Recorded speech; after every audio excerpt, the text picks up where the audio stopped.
the most celebrated graphic novel ever, Watchmen. Now the Watchmen characters in the DC universe come together for the first time in the most anticipated story in years. DC proudly presents Doomsday Clock. Jeff Johns, Gary Frank, a 12-issue comic book series. Get issue number 1 at a comic shop near you. Jill, how are you on this wonderful, beautiful Sunday morning? I'm actually pretty fabulous today. Great. Awesome. Having a great weekend. Uh-oh. Thanks, Kevin. Eisner Award winner. Eisner Award winner. Oh, That's congratulations. Right. Oh, that's so wonderful. So what are you going to be doing for us today? Today I have 2 copies of Wonder Woman, the True Amazon. I've gessoed inside of that. Ooh. And drawn a little profile of her, and I'm going to be painting that as you ask me the questions everyone wants the answers to. Sounds beautiful. So, describe a little bit of what you've done here with the inside of this cover, because I honestly have no idea what you did. I work completely in watercolor, and technically you need some very nice watercolor paper. Like all of the interiors of this book were painted in watercolor. Oh, it's kind of shiny and you can't see. But the paper that's inside this book is not something that you could paint on. Also, it's dark, so you wouldn't be able to see anything. So what I've done is there's a medium called gesso that allows you to paint on surfaces that are usually not paintable. Okay. So this will make this copy of Wonder Woman, the True Amazon quite unique. Yeah, definitely. And then you sketched in pencil over that ice? I sketched in pencil the drawing that I'm going to do, so all the time can be done painting, and it'll kind of show you how I do everything that I do. Okay, great. And when did you start painting in watercolor? I started painting in watercolor when I went to art school. I've never picked up any paint or any other medium before I went there. I would always try and draw my comics on loose leaf notebook paper with a ballpoint pen because I thought that's what the ink lines were made with. And after that, I went to school and was introduced to all of the real art supplies that people used to make stuff. I have this very cute little travel palette that I carry with me, and it's got a little travel brush. And I bring it with me kind of everywhere I go, because I paint not necessarily always the comic stuff that I do, but I paint landscapes and portraits and other things like that when I'm by myself in a cafe or something. So the first thing I like to do is lay down the flesh tone of whatever character it is, and I'm mixing up a little bit of burnt sienna and cad red, and I thin it out with a lot of water. So it gets to be kind of a Caucasian skin tone or Mediterranean skin tone if I add a little bit more of a tan to it. You're supposed to have a little bit of a tan, so. I think so. And so this is actually kind of a slippery surface, but it should dry quickly. Might want to push it. Which way? Yep. Oh, there we go. Yeah. Oh, that's right. The camera's there. And when I do my comic book pages, it's pretty much all like this. I draw everything in pencil first, and then I start filling in places with the color, and then after that's dry, I go through and I outline it in more paint that takes the place of the ink line that regular comics, or the black line if you're using digital medium. And I don't use black for that. I actually use a different shade of the same color that I'm using. Does this take more, do you think, more or less time than? Oh, it takes a lot more time. Unfortunately. I keep trying to get faster, but I end up being more detail-oriented, and I end up being a little slower. Right now I'm mixing up a color that's going to be the gold of her tiara. So this is like a little bit different version than the movie Tiara, because my Wonder Woman story is outside of regular continuity or movie continuity. But it's a good continuity all on its own. So talk a little bit about this book at True Amazon. It was a best-selling book for us, really, really well critically acclaimed. It was pretty widely, universally acclaimed. How did this project come about for you, and how long has it kind of been gestating in your mind? Actually, this was a story that I was trying to tell for, I guess, almost 10 years at the time I finished it. I'd pitched it just kind of as a slightly altered version of Wonder Woman's origin, because I kind of thought, what happens on an island of awesome warrior ladies when their queen wants a baby, and there's no other children around, and it's a royal baby? Maybe that baby might grow up to be a little bit spoiled, because she's the most special, and maybe she has to learn to be Wonder Woman instead of just kind of naturally inclined to be Wonder Woman. So I added a little bit more what I considered classic mythology into it, where there's always some drama or tragedy, and a little bit of fairy tale. Whoops.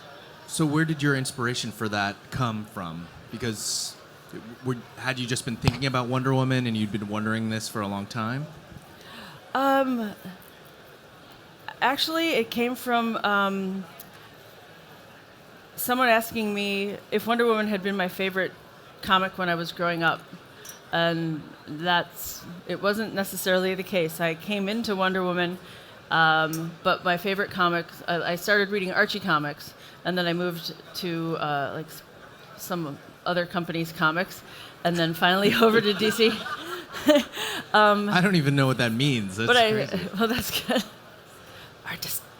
This used to be called the Distinguished Competition. But I liked A Merry Band of Mutants, and they all had a lot of problems.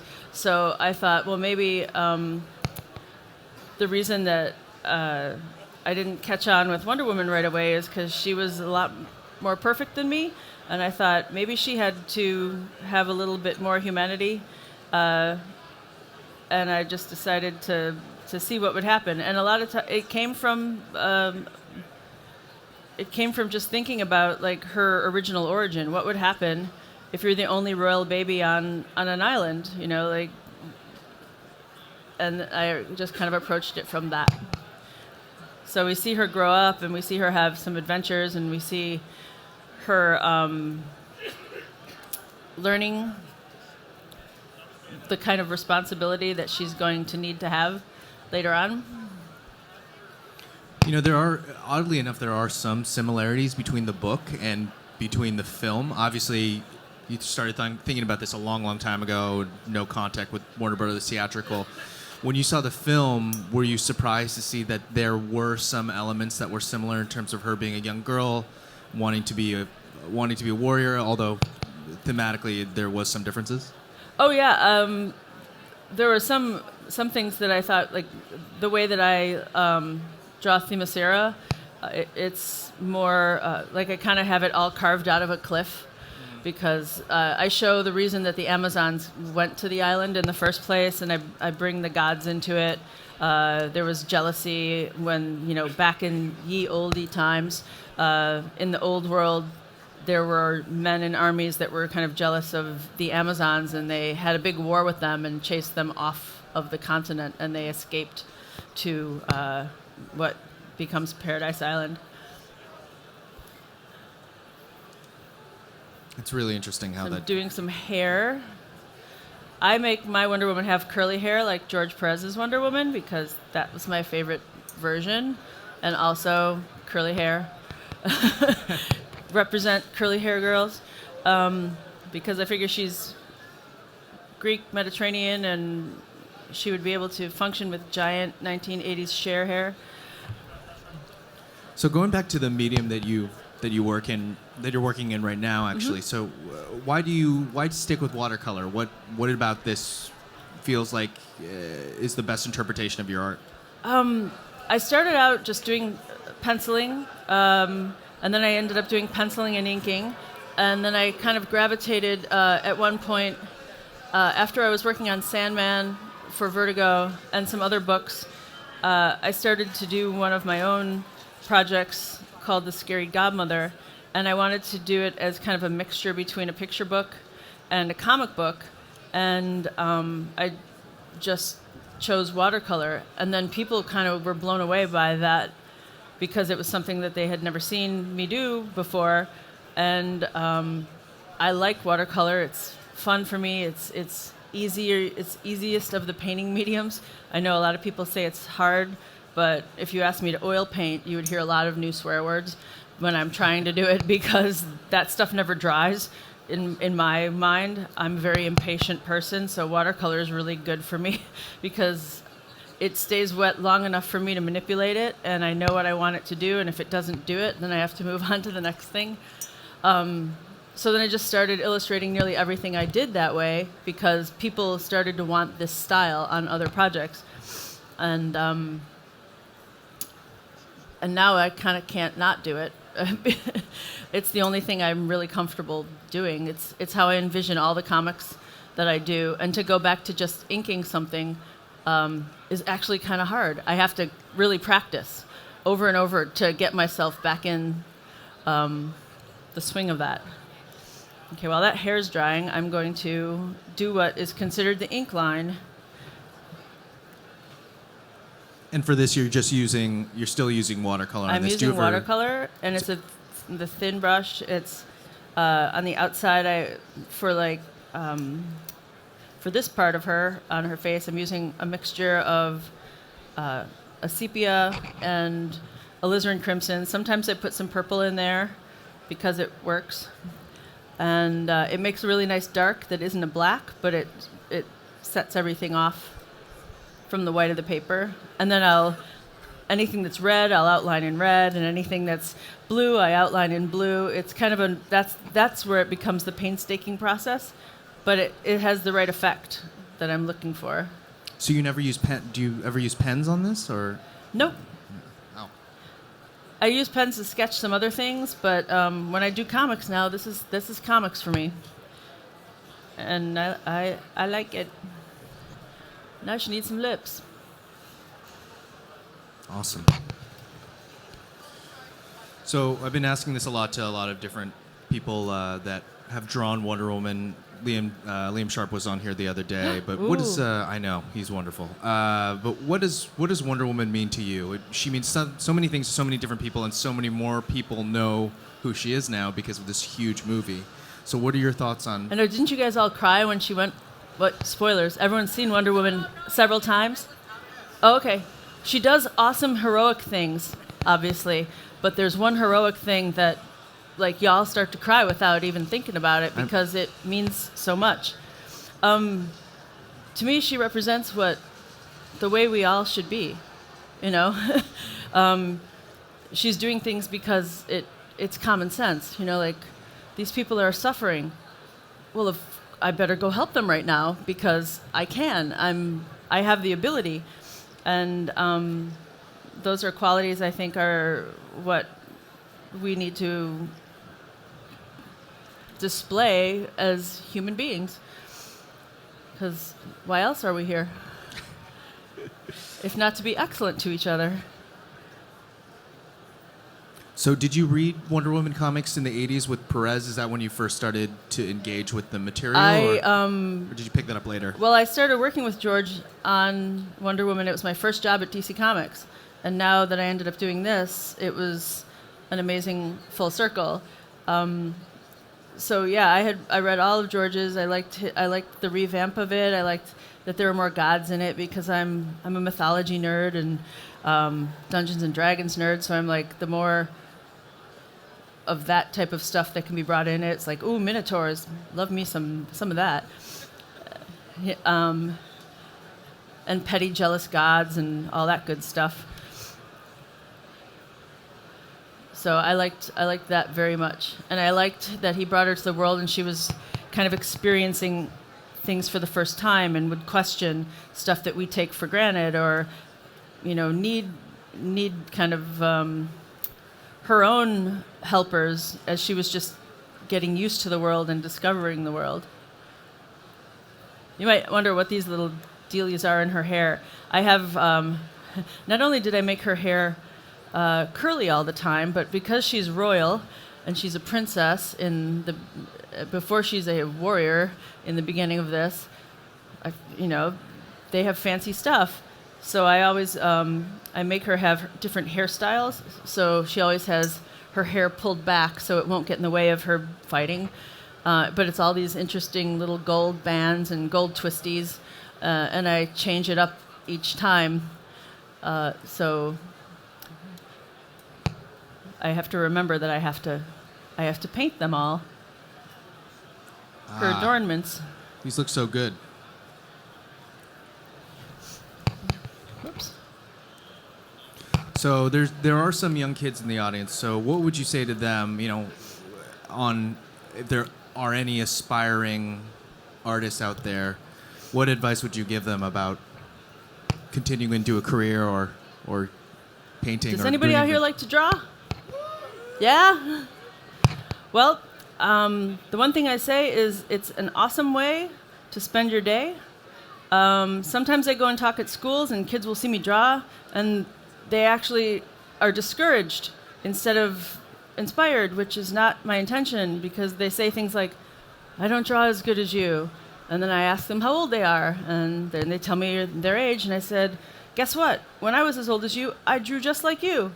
And I'm just lucky that I get to draw every day. That's my job. Like when your mom and dad go to work, they go to work and they're there for 9 or 10 hours doing what they do. I draw for 9 or 10 hours, send it into somebody, and somebody gives me money to do it, which is a really good thing. So because a lot of times I would go to schools and they would see me draw and they would think, oh, that's really cool. But nobody would understand that this was my profession and this was my job. They just thought, here's a lady who draws really well and she likes comics, which is good enough. But I had to remind kids, I was like, no, this could be your job. You could make up stories for a living. I was like, do you make up stories by yourself? Do you pretend stuff? I was like, if you write that stuff down, that's considered a story. And if you write it down in a certain way, that's a script. And you're a professional.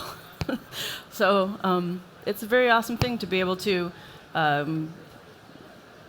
make up cool things that other people enjoy as your job.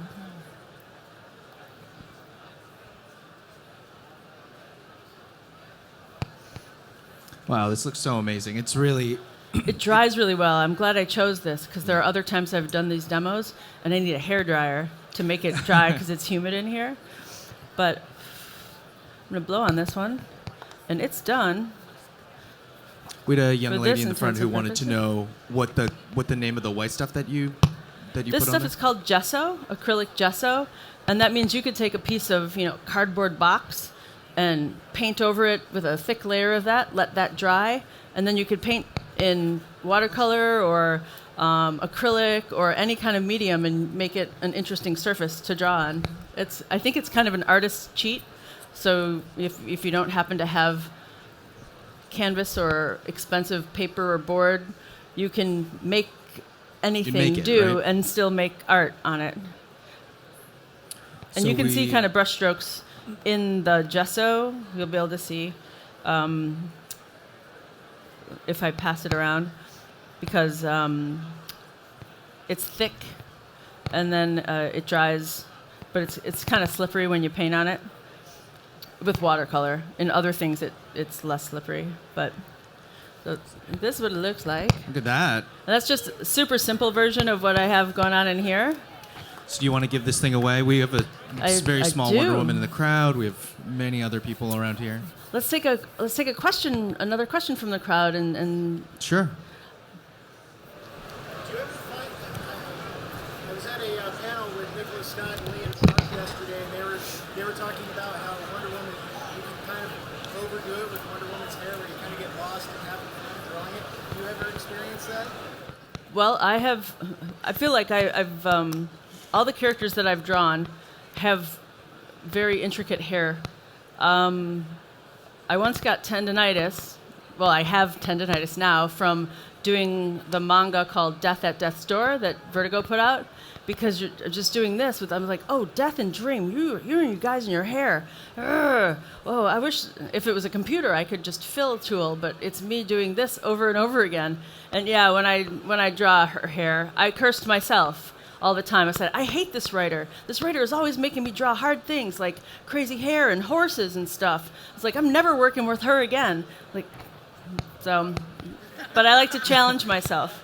I have students, I teach comics 1 day a week, and I always make sure that they have to draw the thing they hate the most. That's the thing I ask them first thing when they come into my class is, what do you love to draw? What do you hate to draw?